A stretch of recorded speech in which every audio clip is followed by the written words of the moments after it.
좋은지로자.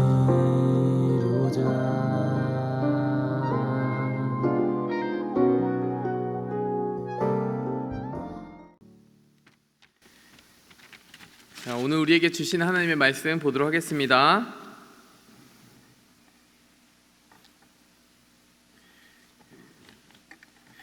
누가복음 9장 37절에서 50절 말씀입니다. 함께 보도록 하겠습니다. 이튿날 산에서 내려오시니 큰 무리가 맞을세 무리 중에 한 사람이 소리질러 이르되 선생님 청컨대 내 아들을 돌보아 주옵소서. 이는 내 외아들이니이다. 귀신이 그를 잡아 갑자기 부르짖게 하고 경련을 일으켜 거품을 흘리게 하며 몹시 상하게 하고야 겨우 떠나가나이다. 당신의 제자들에게 내쫓아 주기를 구하였으나 그들이 능히 못하더이다. 예수께서 대답하여 이르시되 믿음이 없고 패역한 세대여, 내가 얼마나 너희와 함께 있으며 너희에게 참으리요. 내 아들을 이리로 데리고 오라 하시니 올 때에 귀신이 그를 거꾸러뜨리고 심한 경련을 일으키게 하는지라. 예수께서 더러운 귀신을 꾸짖으시고 아이를 낫게 하사 그 아버지에게 도로 주시니 사람들이 다 하나님의 위엄에 놀라니라. 그들이 다 그 행하시는 모든 일에 놀랍게 여기세 예수께서 제자들에게 이르시되 이 말을 너희 귀에 담아두라. 인자가 장차 사람들의 손에 넘겨지리라 하시되 그들이 이 말씀을 알지 못하니 이는 그들로 깨닫지 못하게 숨긴 바 되었음이라. 또 그들은 이 말씀을 묻기도 두려워하더라. 제자 중에 누가 크냐 하는 변론이 일어나니 예수께서 그 마음에 변론하는 것을 아시고 어린아이 하나를 데려다가 자기 곁에 세우시고 그들에게 이르시되 누구든지 내 이름으로 이런 어린아이를 영접하면 곧 나를 영접하며 또 누구든지 나를 영접하면 곧 나를 보내신 이를 영접함이라. 너희 모든 사람 중에 가장 작은 그가 큰 자니라. 요한이 여짜오되 주여 어떤 사람이 주의 이름으로 귀신을 내쫓는 것을 우리가 보고 우리와 함께 따르지 아니함으로 금하였나이다. 예수께서 이르시되 금하지 말라. 너희를 반대하지 않는 자는 너희를 위하는 자니라 하시니라. 아멘. 잠시 기도하고 말씀 전하도록 하겠습니다. 하나님 아버지 감사합니다. 오늘 성령께서 주시는 이 말씀 성령 안에 깨닫게 도와주시고 하나님 그 깨달은 말씀으로 우리의 삶이 변화되게 도와주시옵소서. 하나님 오늘 홀리윈 행사로 말미암아 여러 청년들이 지금 어린아이들을 위하여 봉사하고 있습니다.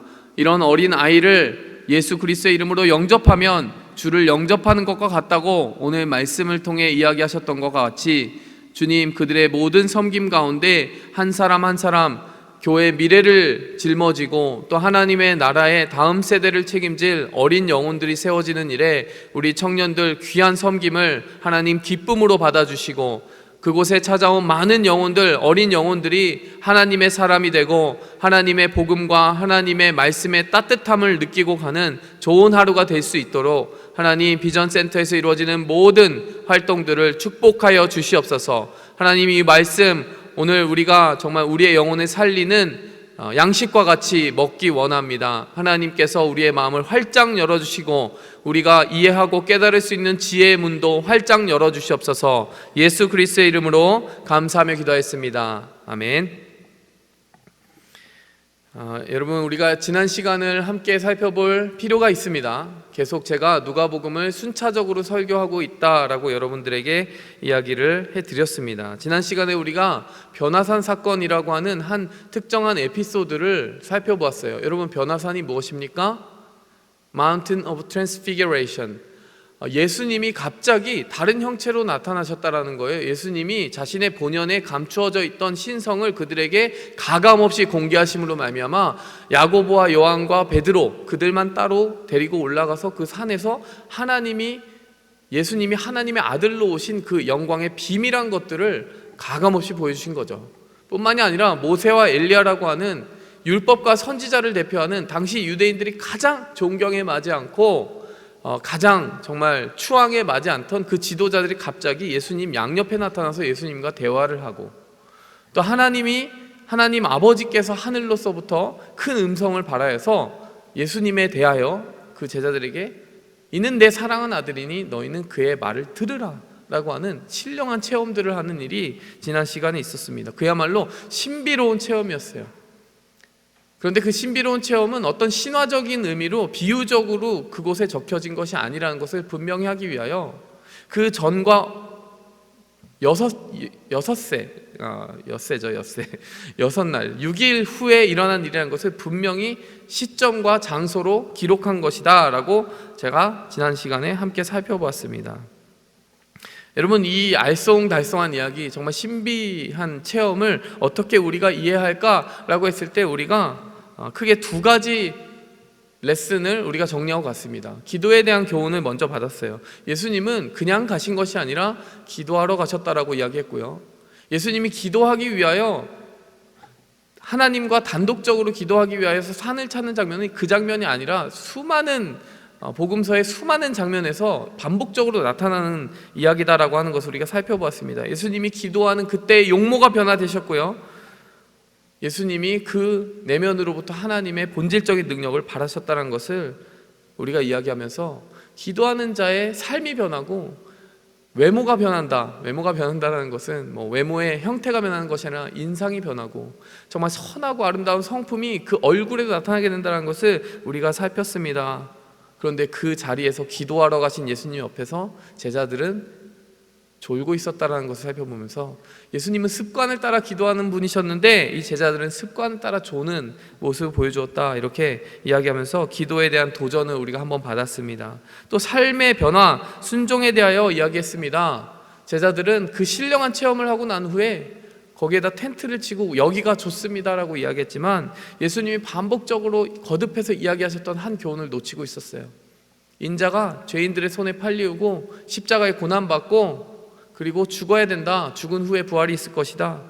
그 삶의 길로 쫓아왔으면 좋겠다. 순종해야 되겠다라고 이야기하셨던 그 말씀을 잊어버리고 여기가 좋다. 다 잊어버리고 여기가 좋다라고 거듭해서 이야기하는 그들의 어리석음을 보면서 그들이 듣기는 들어도 깨닫지 못하고 순종하지 못한 그 모습을 통해 어쩌면 우리가 거울 삼아야 될 모습이 있지 않겠느냐, 그런 것을 이야기했습니다. 하나님 아버지께서 오죽하면 하늘에서부터 너희는 그의 말을 들으라, 제발 좀 들으라 라고 하는 말로 들리지 않으세요? 오죽하면 그렇게 직접 이야기하셨겠어요. 여러분, 변화산의 그 교훈은 예수님의 변화를 보여주는 것이지만 변화되어야 할 제자들을 하나님께서 도전해 주시는 그 장면이었다라고 우리가 살펴보았습니다. 아무리 많은 신령한 체험을 하여도요, 우리가 경청하지 않으면 변화될 수 없는 것입니다. 여러분, 오늘 이 본문 말씀에 이어서 계속해서 하나님께서는 우리에게 어떻게 보면 정말 도전의 말씀, 우리가 변화되어야 될 것에 대하여 계속해서 도전하는 말씀을 우리에게 전해주십니다. 오늘의 배경은 어떠한 배경입니까? 이제 그 산에서 이루어졌던 모든 신령한 체험이 다 마무리되었어요. 그리고 이제 산 아래로 내려오기 시작합니다. 내려오는데 어떤 일이 있습니까? 그 안에서 귀신 들린 아이 때문에, 독자 때문에 고통받는 한 아버지가 그 아들을 데리고 오는 거예요. 고쳐달라고. 근데 그냥 고쳐달라고 하는 게 아니에요. 그 주변에 보니까요, 제자들이 웅성웅성거리면서 그 주변에 모여 있고요, 제자들이 갑자기 서기관들과 함께 변론하고 있습니다. 그리고 많은 무리들이 있습니다. 이 장면이 어떻게 된 장면이냐? 이미 제자들이 있기 때문에 이 아버지는 그 병든 아이를 고쳐달라고 제자들에게 부탁을 한 번 한 거예요. 근데 제자들이 어떻게 했습니까? 고치지 못했다는 것입니다. 그로 말미암아 예수님께서 그들에게 한 가지 책망의 말씀을 하십니다. 제자들에게 믿음이 없고 패역한 세대요. 오늘 설교의 제목이 바로 믿음이 없고 패역한 세대라고 하는 제목입니다. 우리가 들어서 기분 좋을 말만 듣는다면은 우리의 신앙의 성장이 없을 거예요.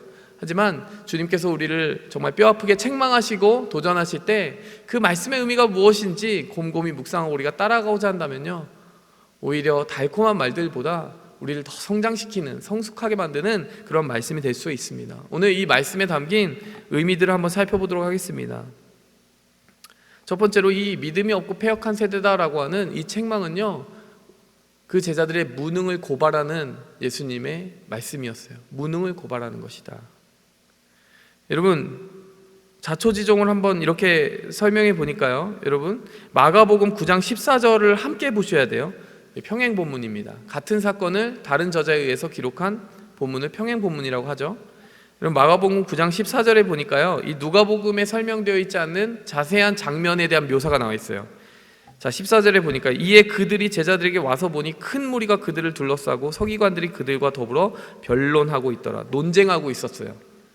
무엇에 대해서 논쟁하고 있느냐? 예수님이 그에 대해서 물어보는 장면이 이어서 나옵니다. 그랬을 때 이렇게 이야기합니다. 귀신 들린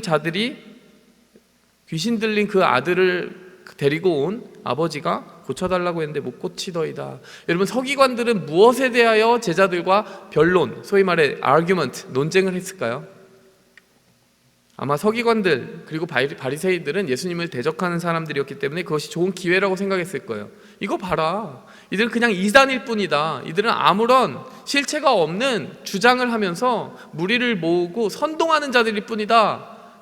이렇게 아마도 이야기했을 것입니다. 가짜 종교 행위자들이고 이들을 따라서는 안 된다. 아마 그것에 대하여 제자들이 반박하기 어려웠을 거예요. 왜냐하면 제자들이 아무런 능력도 발하지 못했기 때문입니다. 한마디로 말하면 무능이라고 하는 문제가 발생해버리고 만 것입니다. 그들이 신앙생활을 오랫동안 하면서 예수님과 함께 따라왔지만 예수님이 행하신 일을 그들도 행할 수가 없는 문제가 발생해버린 것이에요. 이때 예수님이 직접 나서게 됩니다. 그런데 여기서 그 사람이 어떻게 답을 하느냐? 마가복음 9장 22절을 보니까요, 이렇게 이야기합니다. 무엇을 하실 수 있거든 우리를 불쌍히 여기사 도와주옵소서. 여러분, 이건 누가복음 오늘 본문 말씀에는 나와 있지 않은 말이에요. 그 부분은 스킵했습니다. 근데 저는 이 부분을 참 주목해 봤어요. 무엇을 할 수 있거든 도와주세요. 이 말에서 어떤 부분을 주목해 봤느냐? 이 부탁을, 지금 귀신 들린 아들을 고쳐달라고 예수님께 부탁하는 이 사람도 예수님을 제대로 믿지 못하고 있는 거예요. 뭐 할 수 있으면 좀 해주시겠어요? 이 정도 말인 거예요. 근데 이 문제의식을 조금 더 깊이 가져가면요, 이 사람이 왜 예수님에 대하여 할 수 없겠다라고 하는 의심을 가지게 되었을까? 더듬어 생각해 보셔야 될 것 같아요. 함께 생각해 보고 한번 답을 얻어볼까요? 왜 그렇겠습니까? 예수님을 따른다고 하는 제자들이 아무것도 하지 못하니까 예수님이라고 뭐 더 할 수 있겠나? 이런 생각을 가지게 된 것이죠. 여러분, 여기서 사실 심각한 문제의식을 가져야 돼요. 예수님의 제자들은 예수님의 능력과 예수님의 어떠하심을 대변하는 사람들입니다. 보여주는 사람들이에요. 세상은 아무래도요, 여러분, 말은 하지 않지만 그리스도인이다, 교회 다닌다라고 하면요, 무언가 다를 것을 기대해요. 그의 능력이 다르든지, 긍정적인 삶의 태도가 다르든지, 어려움을 이겨내는 방식이 다르든지, 그것을 기도하면서 하나님이 살아계심을 믿는 믿음이 다르든지, 무엇인가를 분명히 실체 있게 보여주는 것을 기대한단 말이에요. 근데 그것을 보여주지 않으면 어떻게 됩니까? 우리가 예수님의 크레딧을 깎아먹게 되는 겁니다. 사실은 우리가 믿지 못해서 발생해버린 무능의 문제 때문에 예수님이 안 계신가 보다, 저들의 종교 행위는 그저 마음의 위안을 얻기 위한 허상인가 보다 라고 하는 오해를 사게 된단 말이에요. 오늘 발생되고 있는 문제, 그 문제 아닙니까? 제자들이 와서 아무런 능력을 행하지 못하자 그 제자들의 모습을 보고 예수님을 실제 만나게 되었던 그 문제 상황 속에서도 할 수 있으면 고쳐주세요 라는 말밖에 안 나오는 거예요. 제자들이 아무런 능력을 행하지 못했기 때문에 예수님도 별 볼 일 없을 것이다 라고 생각하는 그러한 결론까지 내버리게 된 것입니다. 여러분, 여기서 제자들을 예수님이 책망하시는 거예요. 이 믿음이 없고 패역한 세대야, 이렇게 얘기하는 것입니다. 여러분, 이 맥락을 아시겠죠? 여러분, 우리에게 하시는 말씀으로 들었으면 좋겠습니다. 우리가요, 그리스도인이라면, 그리스도인임을 나타내고 살아간다면 우리가 하나님을 misrepresent, 잘못 나타내서는 안 될 것이에요. 하나님께서 가지신 능력 온전히 나타내고 하나님이 가지신 모든 성품 그대로 나타낼 수 있는 능력의 종들, 무능이 아니라 능력을 나타낼 수 있는 그런 종들이 되기 원합니다. 자, 더 깊이 한번 살펴보도록 하겠습니다. 오늘 그 말씀하신 어조가, 그런데 우리가 좀 더 묵상해 볼 만한 부분이 있습니다. 믿음이 없고 패역하다, faithless and stubborn 이라고 나와 있어요. NIV 성경에는 그렇게 번역이 되어 있습니다. 하지만 원어를 좀 더 살펴보게 되면요, stubborn이라고 하는 단어, 패역한이라고 하는 단어가 좀 더 구체적으로 crooked, misled, depraved, perverted라고 하는 단어들로 해석이 되어 있습니다. 이게 무슨 말이냐? stubborn이라고 하는 건 그냥 이제 고집이 세다라는 의미잖아요. 그 정도가 아니라 타락했다, 이 나쁜 놈들아, 뭐 이런 그런 강한 어조가 들어가 있다는 거예요. 믿음이 없고 정말 악하다라고 하는 정말 강력한 어조로 비판하셨다는 것을 우리가 원어를 통해 살펴볼 수 있어야 돼요. 여러분, 다른 번역을 보면은 KJV나 그런 다른 번역에서는 그렇게 강한 어조를 그대로 살리는 형용사가 쓰였습니다. KJV에서는 perverted라고 하는 단어가 쓰였더라고요. 그 부분을 좀 더 깊이 묵상해 봤으면 좋겠어요. 예수님을 제대로 드러내지 못한 것, 그 무능에 대해서 책망하시는구나까지는 이해할 수 있는데, 저는 사실 이 본문 말씀 보면서 반발심이 생길 수 있다라고 생각했습니다. 약간 맥락이 조금 과하다라는 생각 들지 않으세요? 귀신 쫓아내지 못한 것 하나 가지고 이 패역한 자들아, 이 패역한 자들아라고 이야기하는 예수님의 그 모습이 너무 과하지 않는가. 우리도 그러면 병을 못 고친다거나 귀신을 못 쫓아내면은 그렇게 책망을 받아야 되는 것인가? 아까 이런 생각도 들면서 위축되게 만드는 본문 아닙니까? 자, 항변하고 싶은 부분이 없지 않아 있습니다. 그런데 그에 대한 미스터리를 푸는 방법이 있어요. 누가복음 9장 1절부터 보시기 바랍니다. 여러분, 이건 이미 제가 설교한 본문이잖아요. 앞부분이죠. 누가복음 9장 1절. 오늘은 9장 후반부고요. 9장 1절은 그 앞부분에 있었던 사건입니다. 예수께서 12 제자를 불러 모으사 모든 귀신을 제어하며 병을 고치는 능력과 권위를 주시고 하나님의 나라를 전파하며 앓는 자를 고치게 하려고 내보내시며. 자, 9장 1절과 2절이 무엇을 보여줍니까? 예수님이 이미 권위를 주셨어요. 귀신 쫓는 권세도 주었고 병을 고치는 권세도 주었고, 그리고요, 그들이 경험을 했을까요, 안 했을까요? 9장 6절을 보시면 제자들이 나가 각 마을에 두루 다니며 곳곳에 복음을 전하며 병을 고치더라. 그들이 이미 경험한 겁니다. 예수님이 왜 제자들에게 이렇게 강한 어조로 비판하신지 아세요? 귀신 내쫓고 병 고치는 게 너무 당연한 것이어서가 아니라요, 이 제자들만큼은, 적어도 12 제자들만큼은 이미 그 능력을 위임받아서 한번 사역한 경험이 있는 거예요. 이미 그렇게 해본 거예요. 근데 다시 하라니까 못한 겁니다. 예수님의 이 뜬금없어 보이는 강한 어조의 책망에는 분명히 이런 설명할 수 있는 이유가 있었던 것입니다. 너희가 원래 가지고 있었던 믿음, 원래 가지고 있었던 간증, 원래 경험했던 그 경험 어디로 갔냐 이거예요. 너희 다 해봤잖아. 다 경험해봤잖아. 근데 너희 믿음이 어떻게 그렇게 땅바닥으로 떨어져 추락하고 있느냐라고 하는 그러한 마음의 상함 때문에 이렇게 강한 어조로 책망하는 것입니다. 여러분, 어떤 의미로는요, 믿음이 거기까지 가보지 않은 사람에게는 예수님이 이 정도까지 책망할 이유가 없었을 거예요. 사실은요, 제자들이 이렇게 책망받을 수 있었던 이유는 그들이 사실 믿음을 어느 정도 이미 성장하는 경험을 많이 가졌기 때문입니다. 여러분, 우리에게 적용해 봅시다. 우리가 하나님께 책망 듣는다고 해서요, 주눅들거나 낙심하지 않았으면 좋겠어요. 책망받을 수 있는 믿음의 정도까지 갔다는 것은 이미 어느 정도 인정받은 것입니다. 책망받았다라는 그 사실 때문에 주눅들 것이 아니라, 내가 믿음을 유지하고 계속하여 그 믿음의 진보와 성장을 이루어 가도록 하나님이 나를 끊임없이 채찍질 하시는구나 라고 하는 것을 받아들일 때, 깨달을 때에 우리는 오히려 뿌듯한 마음을 가질 수 있어요. 그리고 다시 일어나야 되겠다는 분발을 할 수가 있게 되는 것입니다. 여러분, 예수님이 이들을 책망하시는 것은 이들이 책망받을 만큼 이미 성장했기 때문입니다. 성장한 만큼 열매를 보여주지 못하는 것에 대하여서 문제 삼으시는 것입니다. 여러분, 그러면 여기서 우리가 풀어야 될 질문이 한 가지 더 생기는 거예요. 그래? 제자들이 이미 다 행해본 일이구나. 제자들이 이미 다 귀신도 내어 쫓아봤고 그랬는데 왜 여기서는 행하지 못하였을까? 이런 질문을 해야 되는 거예요.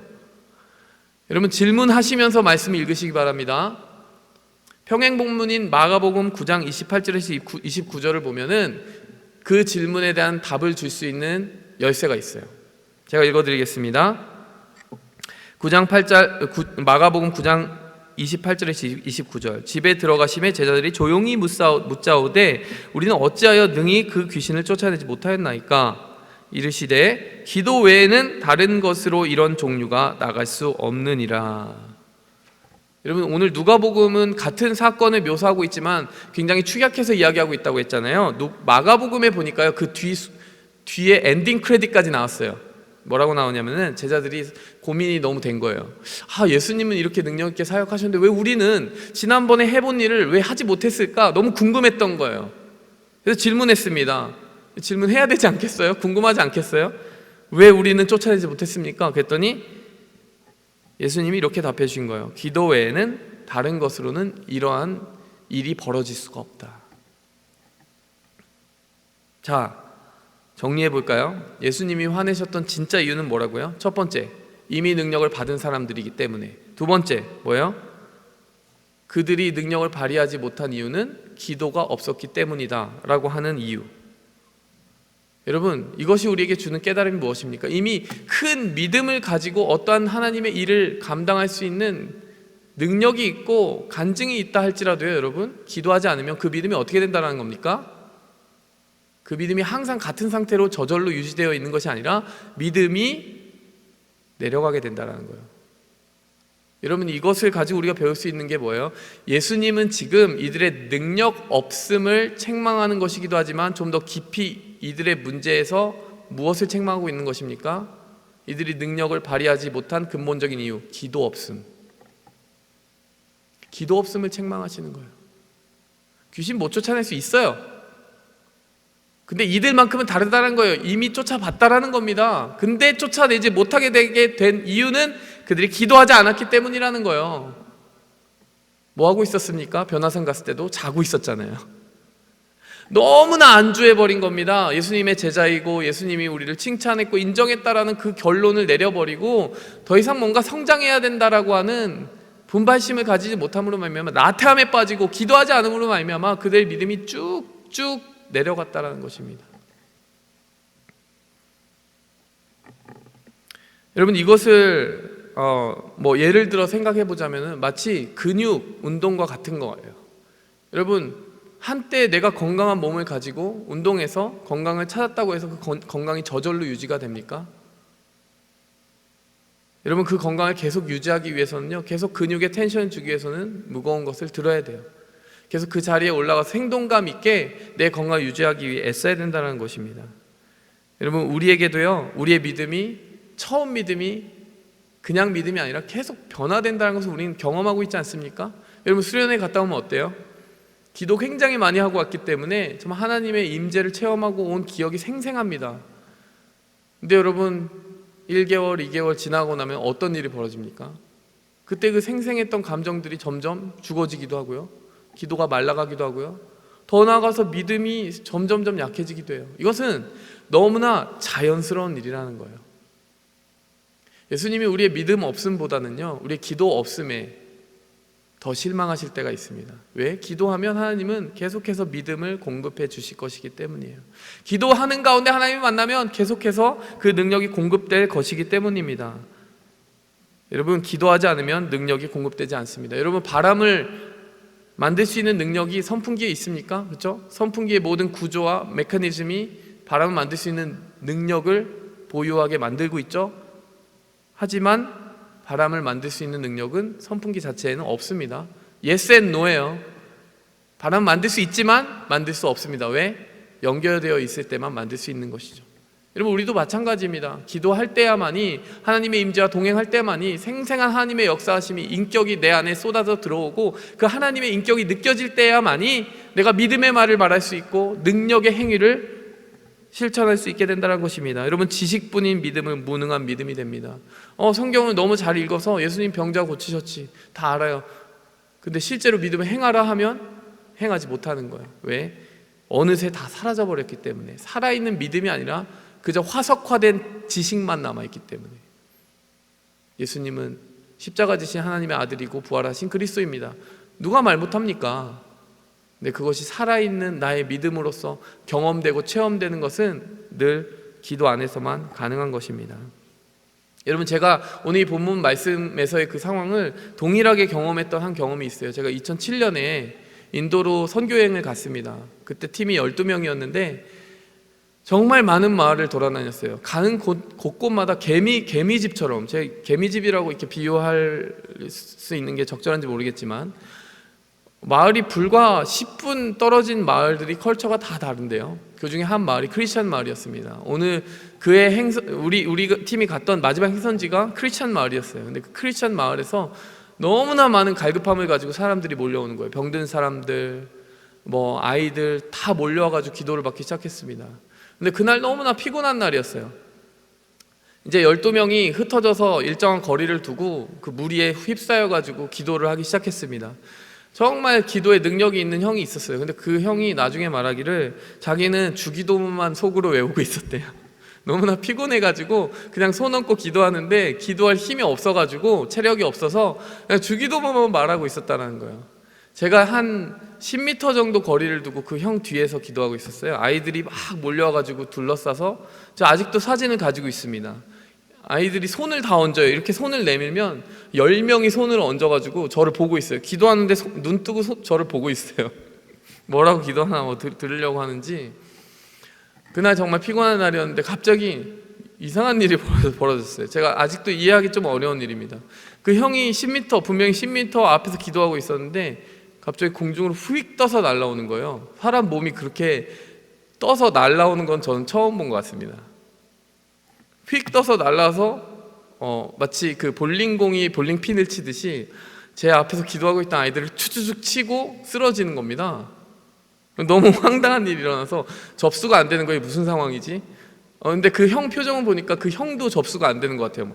막 자다 일어난 사람처럼요, 막 이러고 있어요. 뭐 주기도문만 외우고 있었다고 하니까 아마 거의 자고 있었던 것 같은데 그 형이 부시시 일어나가지고요, 자기도 무슨 일인지 영문을 모르는 표정으로 이렇게 얼떨떨하게 있는데 앞에서 무슨 일이 일어나고 있었냐면 그 형이 기도해주고 있던 한 사람이 그 가운데 서 있고 사람들이 둘러서서 갑자기 손으로 이렇게 가르치면서 사탄 사탄 사탄 이러고 있는 거예요. 무슨 일인가 했더니 그 사람이 이상하게 이렇게 몸을 빙글빙글 돌리면서 흔들고 있는 겁니다. 그리고 그 사람이 아이를 안고 있는 거예요. 오늘 상황하고 굉장히 비슷하죠. 근데 이 경우에는 이제 본인이 이상한 증상을 나타내고 있는 거죠. 귀신 들려 있었던 거예요. 사람들이 갑자기 달려가서 그 사람에게서 아이를 빼앗았습니다. 빼앗고 그 사람이 계속 몸을 이상하게 흔들고 있는 거예요.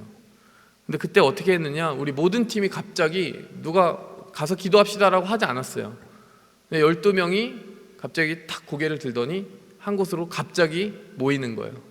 저도 그냥 반사적으로 몸이 그 사람에게로 가는 거예요. 보통 여러분 귀신 들리거나 이상한 행동을 하는 사람들을 보면 어때요? 피하고 싶잖아요. 근데 그게 아니라요, 그냥 자동이에요. 자동. 그냥 우리의 몸이 그곳으로 가서 갑자기 손을 얹고 기도하기 시작했습니다. 근데 오늘 본문하고 똑같은 일이 벌어졌어요. 그 사람이 정말 몸을 사정없이 비틀고 경련하기 시작하는 거예요.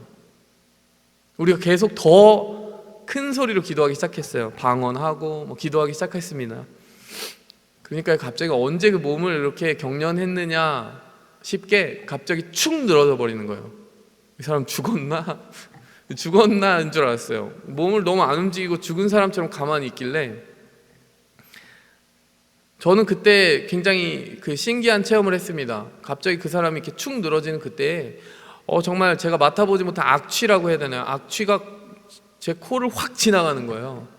나중에 물어봤는데 다른 사람들은 악취를 맡지 못했대요. 다른 사람들은 대신에 다른 경험을 했더라고요. 뭐 귀신이 나가는 걸 봤다든지 이런 경험을 한 거예요. 그 사람이 거의 죽은 듯이 한 1분 정도 있다가 갑자기 일어났어요. 갑자기 일어나더니 아무 일 없었다는 듯이 저 뒤로 사라지더라고요. 그 경험 자체가 너무 이상했습니다. 왜 사라지는 거야 또? 근데 갑자기 몇 분 지나니까 그 사람이 한 기름병, 작은 기름병 가지고 오더니 그 기름을 자기에게 발라주면서 기도해달라고 부탁하더라고요. 나에게 이런 악령이 들려 있었던 것에 대해서 기도해주고 기름을 발라달라고. 이건 미신적인 얘기가 아니라 야고보서에 보면은 병든 자는 장로들에게 기름을 발라 기도해달라고 청하라라고 한 장면이 나와 있습니다. 아마 성경적인 지식은 있는 사람이었던 것 같아요. 그 사람이 기도받고 정말 멀쩡한 모습으로 돌아간 것을 보고 우리가 큰 간증을 가지게 되었습니다. 근데 여러분 그때 무슨 생각을 했냐면 한편으로 이런 생각을 했어요. 정말 그 형이 형식적으로 주기도문만 외우고 있었다는 그게 너무 재밌는 거예요.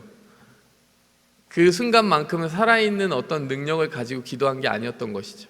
정말 하나님의 임재 안에서 의식을 가지고 분명히 의지 있게 기도했던 것이 아니라 정말 멍한 모습으로 기도하고 있었던 것이죠. 어느 한편으로는요, 그 멍한 기도도 들어주신 거라고 볼 수 있어요. 갑자기 그 사람 안에 잠재되어 있던 그 귀신 들린 현상이 나타났으니까요. 근데 어떤 한편으로는 우리가 그렇게 잠들어 있는 믿음으로 중언부언 의미 없이 기도할 때 한 방 먹게 된다라는 교훈도 얻을 수 있지 않겠느냐 이야기하면서요. 그날 이제 마무리 모임을 할 때 그 형이 그것에 대해서 좀 회개하는 투로 이야기를 하더라고요. 그리고 더 감사했던 것은요, 우리 한 사람 한 사람 그 12팀이 12사람으로 갔던 그 팀이 누구의 지시도 없이 즉각적으로 반응해서 손을 얹고 기도하기 시작했다는 것이 너무 감사했어요. 기도가 그만큼 쌓여 있었던 것이고, 기도하면 그 사람의 문제가 해결되고 귀신 들림의 문제가 해결될 것이라는 것을 확실하게 믿었거든요. 믿음이 살아 있었다, 나에서 있었다라고 하는 것을 우리가 같이 나누면서 참 우리 좋은 팀이었다라고 이야기하면서 하나님 감사하다라고 하면서 찬양하면서 그날을 마쳤던 기억이 납니다. 여러분, 지식뿐인 믿음이 무능한 믿음이 됩니다. 아마 이 제자들은 이미 그런 경험들을 숱하게 많이 했을 거예요. 그런데 그 제자들조차도 기도하지 않았을 때는 그 살아있는 믿음이 죽어버리게 되는 것입니다. 마치 주문과 같이 주기도문을 외우고 있는 그 모습처럼 능력을 발휘할 수 없는, 아무런 의미가 없는 중얼거림으로 공중에 흩어지는, 그러니까 주기도문이 아니라, 주기도문에서 여러분 기도를 빼면 뭐가 되죠? 주문이죠, 주문.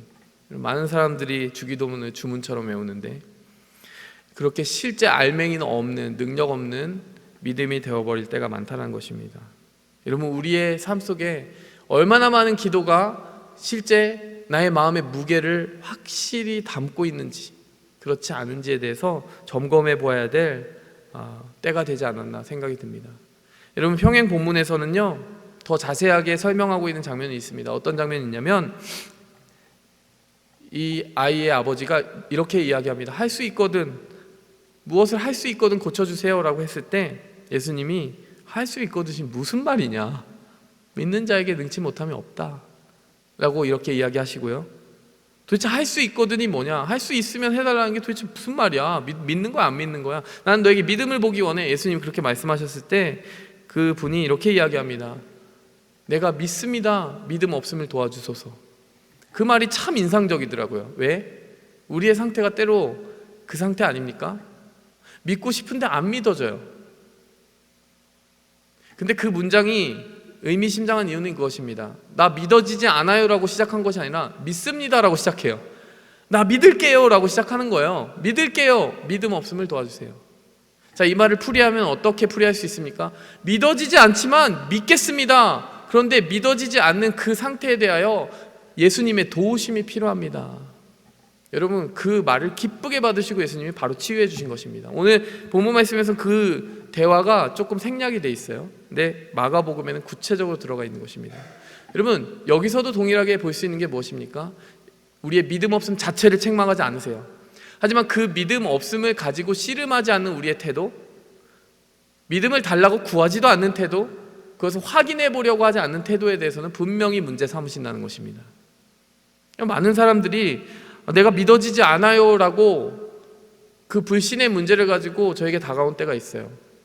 어떤 사람들 같은 경우는 지식적인 차원에서 많은 의문을 가지고 있기 때문일 때가 있습니다. 그래서 저는 그런 것에 대해서 자세히 설명해주고 그 질문에 대한 해결을 해주면 그 사람이 믿게 되지 않을까라고 하는 기대를 종종 가질 때가 있었어요.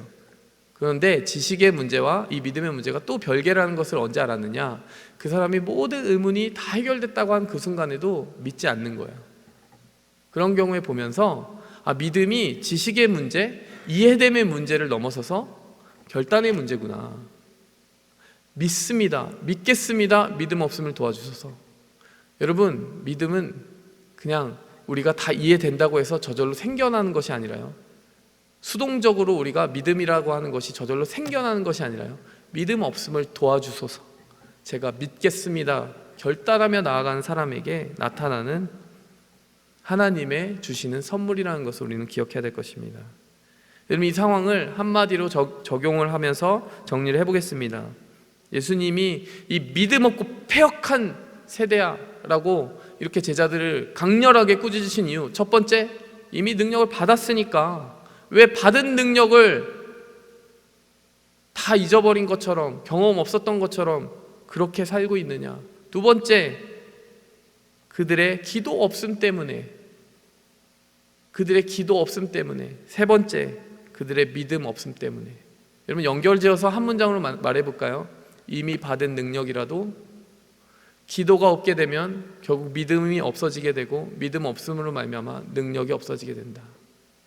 여러분, 기도 없음이 믿음 없음이 되고, 믿음 없음이 능력 없음이 된다.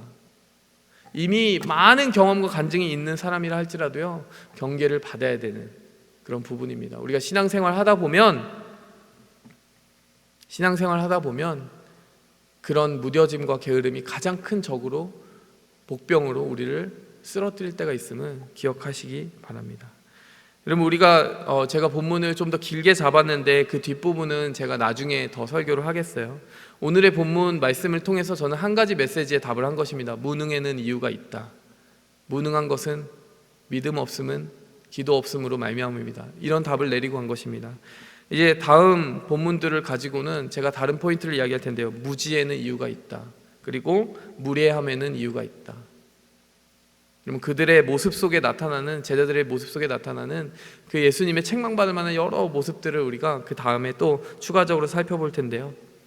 여러분, 우리가 주님과 동행한다는 것은 쓴소리 듣지 않고 살아가는 것이 아니라 정말 주님이 우리에게 밝혀주시는 그 아픈 부분들, 그것을 깨닫고 성장한 데 있음을 깨달으면서 하나님이 그럼에도 불구하고 이 작고 어리석고 능력 없는 무능한 제자들도 참아주시고 그들을 위대한 사도로 변화시켜 주신 그 일들을 기억할 때 정말 하나님은 얼마나 위대한 사랑으로 끈질기게 이들을 인내하고 품고 계신가, 동일한 사랑으로 우리를 빚어가고 계실 것인가, 그것 안에서 위로받고 위안도 동시에 받았으면 좋겠습니다.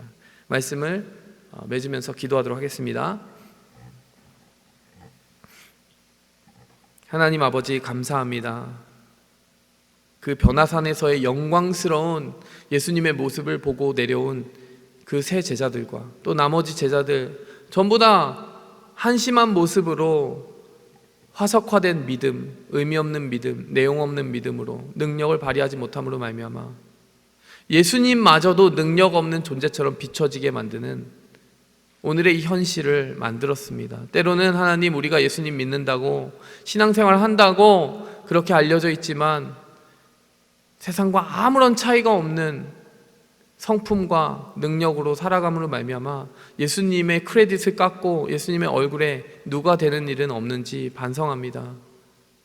오늘 이들의 무능함에는 이유가 있었습니다. 기도가 없고, 기도가 없음으로 말미암아 믿음이 말라지고, 믿음이 없어짐으로 말미암아 이미 있었던 간증조차 의미 없어져 버린 그런 상황을 예수님은 이들에게 알려주셨습니다.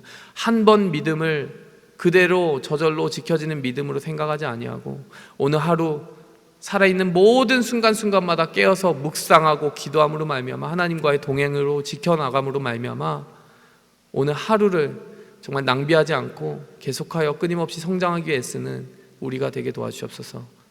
그리고 무엇보다 그 더딘 성숙에도 불구하고 우리를 참아주시는 예수님의 사랑을, 그 위로를 오늘 우리가 마음속에 온전히 느끼고 돌아가게 도와주시옵소서. 예수님의 이름으로 감사하며 기도했습니다.